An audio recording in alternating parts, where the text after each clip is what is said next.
香港體操首次攞到奧運參賽資格之外，仲第一次派裁判袁家強為比賽評分。全港得佢持有國際2級裁判資格，而呢次任務亦都令佢戰戰兢兢。林定勤同佢傾過。做裁判最緊要係一個記錄清楚嘅。咁啊，第一串由你開始咯，健指後手跳轉180至前屈2周，跟住第二個動作健指後空轉180。前直782，跟住之後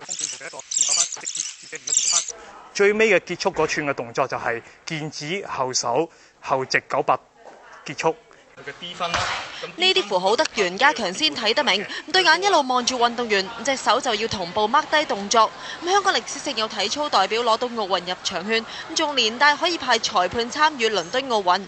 喺06年考獲國際2級裁判嘅袁家強話：體操項目多，規例多，考核標準好高。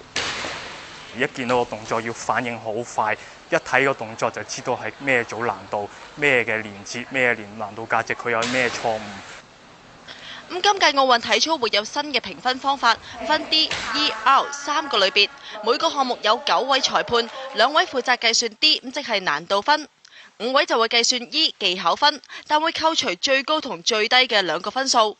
如果偏差好大，最後由2位 R 裁判就有權做最後修訂，令到評分更加準成。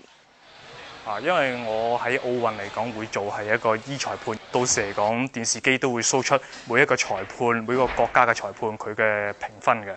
咁如果真係有太大嘅偏差，你都知道，即係都幾肉酸嘅。自己都會對自己個要求咯，唔可以衰俾人哋睇，一定要將自己嘅水平係做到最好。有線電視記者林定勤報導。